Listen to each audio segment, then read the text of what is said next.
ओम शांति। राजयोग शिविर के अंतर्गत हम सभी ने राजयोग के द्वारा प्राप्त शक्तियों के विषय में देखा कि किस तरह मनुष्य जीवन में आध्यात्मिक शक्तियों की आवश्यकता है, विशेषकर जब ये राजयोग 3 डायमेंशनल है, जहां स्वयं में भी शक्ति भरते हैं, संबंधों में भी व्यवहार कुशलता भरता है और जो समस्याएं परिस्थिति आती है उसके प्रति भी हमारे अंदर की शक्ति को, मनोबल को बढ़ाने का कार्य करता है। तो वो आध्यात्मिक शक्तियां जिसके विषय में हमने पिछले सत्र के अंदर सहन शक्ति और समाने की शक्ति के बारे में देखा, महान शक्तियां हैं ये। आज हम आगे की शक्तियों के विषय में देखेंगे कि एक तरफ व्यक्ति सहन भी करता है, समाता भी है, लेकिन साथ साथ तीसरी जो शक्ति की आवश्यकता है वो है परखने की शक्ति। जिस तरह एक हीरा पारखू है, वो असली हीरा नकली हीरे को परखता है और फिर उसकी कीमत या उसका मूल्य बताता है। ठीक इसी तरह जीवन के अंदर भी कई परिस्थितियां आती है, कई बातें आती है, कई लोगों से मिलना करना होता है, तो उसमें भी हमें परखना बहुत जरूरी है, नहीं तो हर कदम पर धोखा मिलता रहेगा। तो परखने की शक्ति के लिए कौन से गुणों की आवश्यकता है? तो परखने की शक्ति के लिए ज्ञान युक्त बुद्धि चाहिए या विवेक युक्त बुद्धि चाहिए। कहा जाता है कि मनुष्य को बहुत बड़ी गिफ्ट ईश्वर से मिली है, विवेक युक्त बुद्धि, जो सही गलत को बहुत अच्छे से पहचान सकता है, लेकिन उसके साथ साथ मन की स्पष्टता भी चाहिए, क्लैरिटी। जितनी हमारे अंदर क्लैरिटी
तो उसने कहा नहीं, मैं तो 200 लूंगा, देना है तो दो, नहीं तो नहीं दूंगा।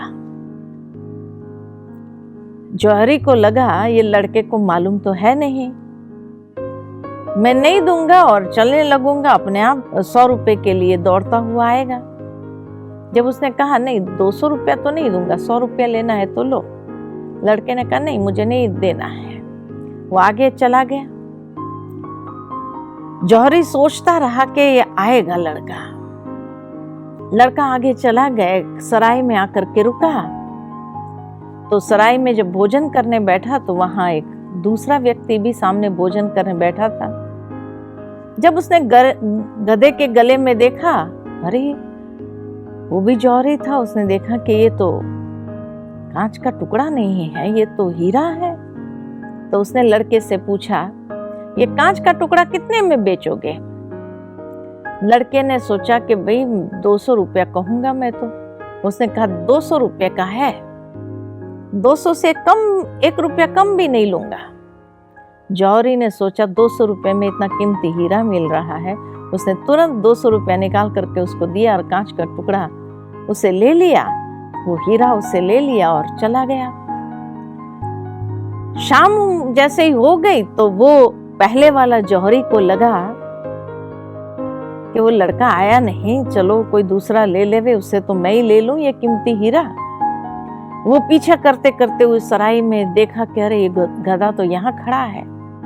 तो गया सीधा लड़के के पास, अच्छा चलो मैं 200 रुपया तेरे को देता हूँ, लो ये 200 रुपया और वो कांच का टुकड़ा मेरे को दे दे। लड़के ने कहा वो तो अभी एक व्यक्ति लेके गया 200 रुपया दे करके। तो वो सर पटकते रह गया पहले वाला जौहरी और कहने लगा, अरे मूर्ख, ये कोई कांच का टुकड़ा थोड़ी था, ये तो इतना कीमती हीरा था, इतना कीमती हीरा था और तूने 200 रुपये में दे दिया, महा मूर्ख है तुम।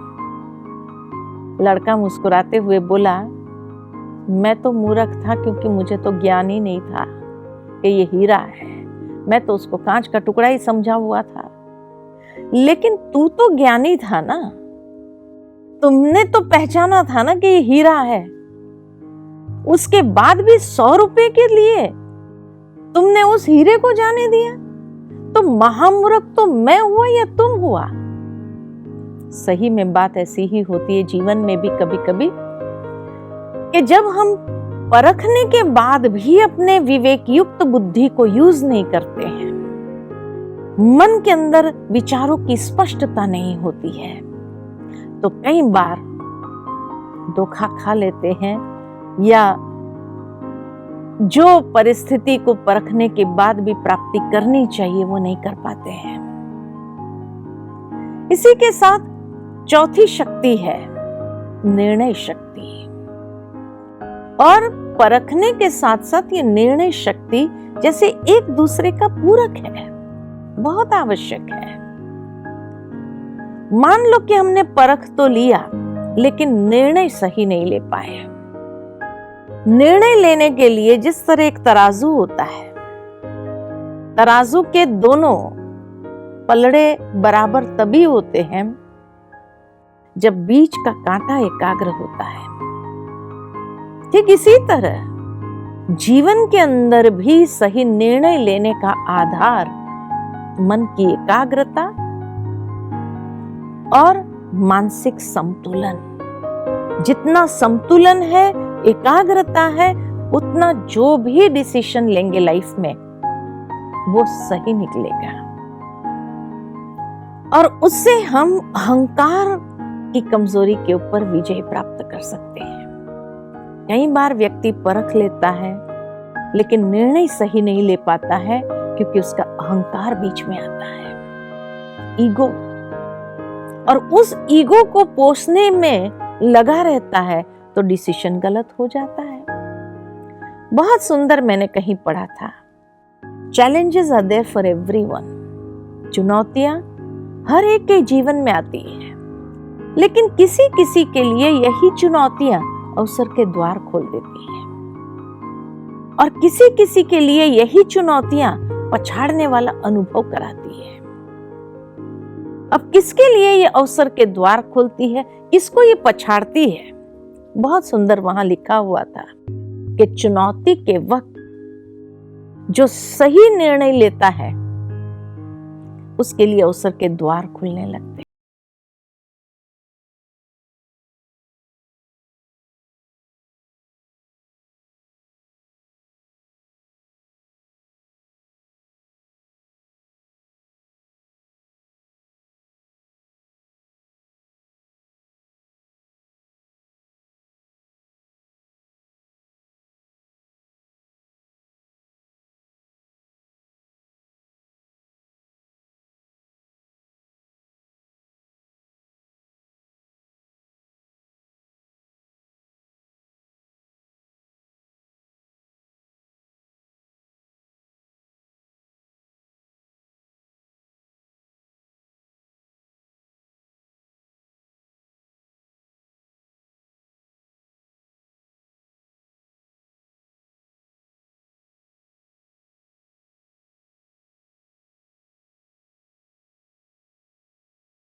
हाँ, अरे क्या कर रहे हो, ये रेत क्यों भरी? उससे तो ये मिट्टी को ही आधा आधा कर लेते तो बैलों को वजन भी कम हो जाता था।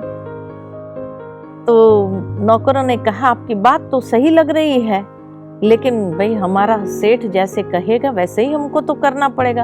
आप चाहे तो उनको समझाओ, तो हम रेत को निकाल देंगे और दोनों तरफ आधी आधी मिट्टी भर देंगे। तो वो व्यक्ति गया उस सराय में, और सराय में जाकर के वो व्यापारी से मिला और कहा कि भाई ये क्या मूर्खता किया है, एक तरफ रेत और एक तरफ मुल्तानी मिट्टी। उसे तो रेत को फेंक दो और दोनों तरफ आधी आधी मिट्टी डाल दो और ये मुल्तानी मिट्टी रख दो। तो वो भाई ने पूछा भाई आप कहाँ से आ रहे हो और कहाँ जा रहे हो? तो उसने कहा मैं भिवानी का रहने वाला हूँ, दिल्ली गया था व्यापार के लिए, लेकिन वहां बीमार हो गया, तो जो कमाया था वो सारा खर्च हो गया बीमारी के पीछे। अब कुछ नहीं बचा तो सोचा वापस घर जाता हूँ और वहीं कुछ कर लूंगा। वो व्यापारी जो था उसने कहा अपने नौकरों से, नौकरों ने जब पूछा कि भाई क्या करना है, ये रेत निकाल दे और मिट्टी आधा आधा कर ले, तो उसने कहा नहीं, ये व्यक्ति दिल्ली से आ रहा है लेकिन कमाया नहीं उसने, घाटे में जा रहा है वापस। यानी जीवन में उसने जो निर्णय लिए होंगे ना वो सही नहीं होंगे, तभी ये घाटे में वापस जा रहा है। ऐसे व्यक्ति के बुद्धि पर चलना, ऐसे व्यक्ति की समझ को स्वीकार करना, कहीं हम भी घाटे में न चले जाएं। इसलिए हमें सफल व्यक्ति के निर्णयों को सम्मान करना चाहिए। असफल व्यक्ति के निर्णय भले दिखने में कितने अच्छे हो, सही हो, लेकिन फिर भी कहीं ना कहीं वो हमें धोखा जरूर देगा। ये व्यापारी ने उस बात को माना नहीं और दिल्ली पहुंच गया और उसने अपने नौकरों को कहा 2 ढेर लगा दो, एक रेत का ढेर, एक मुल्तानी मिट्टी का ढेर। लगा दिया और कहा आप बैलों को जंगल में ले जाओ, घास खिलाओ तब तक। तो नौकरों तो चले गए। अब ये मुल्तानी मिट्टी बेच रहा था, लोग ले रहे थे, रेत का ढेर ऐसे का ऐसे था। अब वो दिल्ली का राजा जो था बीमार पड़ गया। बीमार पड़ा तो वैद्य जी ने कहा कि भाई उसको जिस तरह की बीमारी है, ये राजस्थान की रेत पर अगर लेटेगा तो उसको उसका दर्द जो है वो रेत खींच लेगा, तो राजा को राजस्थान ले जाओ। तो मंत्री ने कहा राजस्थान क्यों ले जाएं? हम राजस्थान से रेत ना मंगा लें ऊंटों पर। तो उसने आदेश देने जा रहा था, वहां उसके नौकरों ने कहा अरे ऊंटों को भेज करके रेत कब आएगी और क्या होगा, दिल्ली में ही मिलती होंगी, यहाँ से ही हम लेके आते हैं। दिल्ली में राजस्थान की रेत कहाँ मिलेगी? तो नौकरों ने कहा दिल्ली में क्या नहीं मिलता है, सब कुछ मिलता है, बाजार में जाना पड़ता है। बाजार में गए, वो रेत का ढेर देखा, कहा कैसे दिया? तो उसने देखा भाई किसके लिए चाहिए? तो कहा हमारे राजा के लिए चाहिए। अच्छे दाम में उसने बेच दिया उस रेत को भी, तो रेत का भी कमाया और मिट्टी का भी कमा करके सफल होकर के लौट रहा था। कहने का भावार्थ जीवन के अंदर भी हमें देखना चाहिए कि सफल इंसान जो राय देता है उसकी राय को सम्मान करते हुए अगर चलेंगे भी, उसके ऊपर शायद सफलता हासिल हो जाए। लेकिन असफल व्यक्ति की राय कितनी भी अच्छी दिखने वाली हो, लेकिन उस पर चलने से कहीं न कहीं घाटा धोखे में न चले जाए, उस बात का हमें ख्याल रखना चाहिए। और जैसे कहा कि अगर व्यक्ति अपने अहंकार में होगा तो शायद वो सफल व्यक्ति की राय को भी स्वीकार नहीं कर पाता है और वहां पर वो जीवन के अंदर धोखा भी खा सकता है। उसके साथ साथ पांचवी शक्ति जो थी वो है सामना करने की शक्ति। हमने पहले सत्र के अंदर सहन करने की शक्ति देखी, सामना करने की शक्ति आज देख रहे हैं। तो जीवन के अंदर कहीं पर सहन भी करना होता है तो कहीं पर सामना भी करना होता है। ये नहीं कि हर बार हमें सहन ही करना है, नहीं तो लोग हमें बुज़दिल भी मान लेते हैं। लेकिन ये परख जरूरी है, ये निर्णय लेना जरूरी है कि कब मुझे सहन करना है, कब मुझे सामना करना है। हमेशा देखा जाता व्यक्तियों ने जो कुछ हरकत आदि किया उसको सहन कर लो, और परिस्थिति जब आए, समस्याएं जब आए, उसका सामना करके उसको पार करना है। तो व्यक्तियों का सहन करना, परिस्थितियों का सामना करके उसको पार करना है। लेकिन ये सामना करने के लिए निर्भयता और साहस चाहिए, जिसमें निर्भयता की शक्ति, निर्भयता का गुण और साहस अंदर में होता है। वो हर परिस्थिति में भी सामना करके उस परिस्थिति को पार कर देता है। और सामना करने की शक्ति से किस पर विजय प्राप्त करते हैं? तो अनेक अशुद्ध कामनाएं जो है व्यक्ति के अंदर, उसके ऊपर विजयी हो सकते हैं। इसीलिए जीवन के अंदर कई बार सूझबूझ से सामना करने की जरूरत है। मान लो कोई ट्रेन में जा रहे हैं और कोई व्यक्ति लेटा हुआ है, भीड़ इतनी है, अब वहां कभी कभी गाली गलौज हो जाती है कि भाई तुम हटो हटो हटो, बैठने दो, ये बैठने का समय है, इतने पैसेंजर खड़े हैं और तुम इतना फैल करके लेटा पड़ा है। दो गाली किसी ने निकाल दिया। अब वहां वो व्यक्ति सोचता है कि मैंने तो रिजर्वेशन कराया हुआ है, मैं क्यों उठूं और बैठूं। उसने 2 गाली क्या दी, उसने 4 गाली दे दी, उसने 8 गाली दे दी, कभी कभी हाथापाई तक बात आ जाती है। कारण क्या हुआ? सामना गलत जगह किया। जैसे कहा, व्यक्ति ने कुछ कहा, सहन कर लो, कहां लगा, वही उठ करके बैठो और ही सामने से कहो आओ भाई बैठो, सब मिल करके बैठ करके जाएंगे, तो शायद उनका आपके प्रति सम्मान बढ़ जाए। लेकिन अगर व्यक्ति का सामना किया तो हाथापाई तो क्या, बहुत बुरी तरह से घायल होकर के भी व्यक्ति को घर जाना पड़ता है। इसीलिए जीवन के अंदर व्यक्तियों को व्यक्तियों ने कुछ कहा, 2 बातें कही, सहन कर लो और सेट हो जाओ। लेकिन जीवन में जब परिस्थिति आती है, मानो एक दुकान में व्यक्ति खड़ा है और उसी समय कुछ चोर या लुटेरे वहां पर पहुंच गए, उसी समय परख लो कि ये लोग किस लिए आए हैं। अगर उनको धन माल ही चाहिए तो उस वक्त परिस्थिति का सामना करने के लिए दे दो, जान तो बच जाएगी। लेकिन उस समय सामना करने जाएंगे,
शांति।